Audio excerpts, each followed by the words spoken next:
Inclusive, Celso, nesse discurso aí do Xi Jinping, ele falou em relação, né, a trazer medidas para fazer o combate efetivo lá do Covid-19. A gente sabe que tem várias regiões ainda, né, sofrendo várias restrições, lockdowns severos, inclusive a própria população, né, já até descontente com essa situação lá na China, e a gente sabe exatamente que quando fica, né, a China parada, isso afeta muito, né, principalmente a parte ali dos containers que ficam parados, exportação, importação. Eu queria entender um pouco mais a sua visão, né, se a gente realmente deve se preocupar, até quando, porque a gente não sabe até quando. Ele não trouxe um ponto ali, quando, ele falou, vamos acabar, vamos combater, mas não falou até quando vão existir essas medidas de lockdown severos, né, por lá. Enquanto o resto do mundo já teve esse afrouxamento, a economia já tem voltado, a gente tem essa indecisão, essa incerteza de até quando isso vai acontecer pela China. Quais os impactos que você acredita, né, que a gente pode acabar sofrendo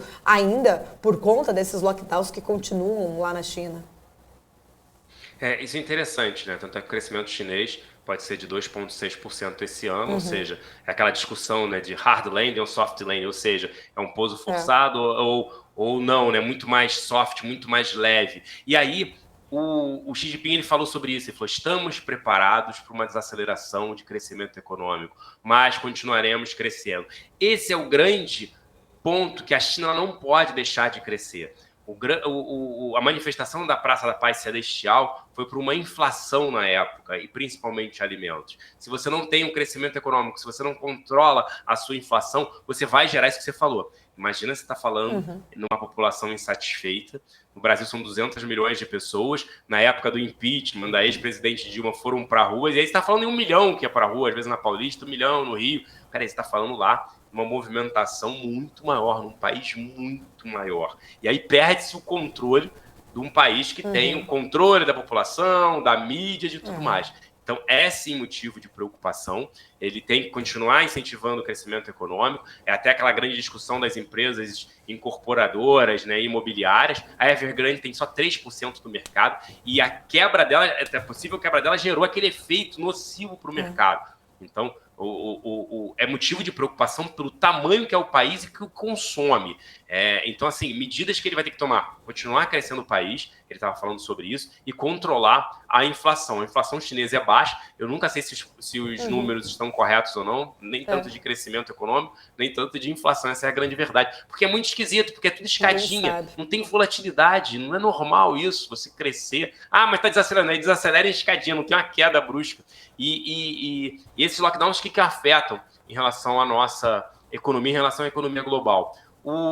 Principalmente quando a gente olha essa parte de contêineres que você bem citou, né? O transporte de contêineres de lá para cá, uns 45 dias, desembaraço mais 15. Então a gente está falando de mais de 60 dias para a carga chegar aqui. Se você tem esse lockdown, demora muito mais, você afeta a oferta de produtos e você volta a gerar inflação. Então o que aconteceu pós-pandemia foi, a demanda continua por todo mundo.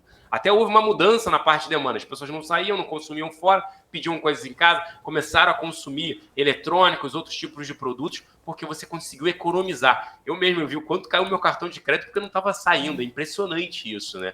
Ver o gráfico em relação aos gastos que as pessoas tiveram e têm. Então, houve uma mudança em relação a isso. Então, o consumo continua. A oferta foi restrita, porque você teve isso, você não teve a mobilidade da parte da cadeia logística. Então, você teve um problema na oferta, teve um problema na produção. Até hoje tinha um anúncio da produção industrial, não vai ser dado. E é interessante, porque se fosse positivo, será que eles não iam anunciar? Então tem a ser um número negativo, já começa a pensar nisso. Então, assim, afeta o mundo, sim. O que aconteceu foi que quando houve esse problema da pandemia também, muitos países que pensavam globalmente se voltaram para o local. Pô, eu não posso depender da China, eu não posso depender daquela região. É o que aconteceu depois também, guerra Ucrânia e Rússia. A Alemanha falou, eu não posso depender mais do gás russo.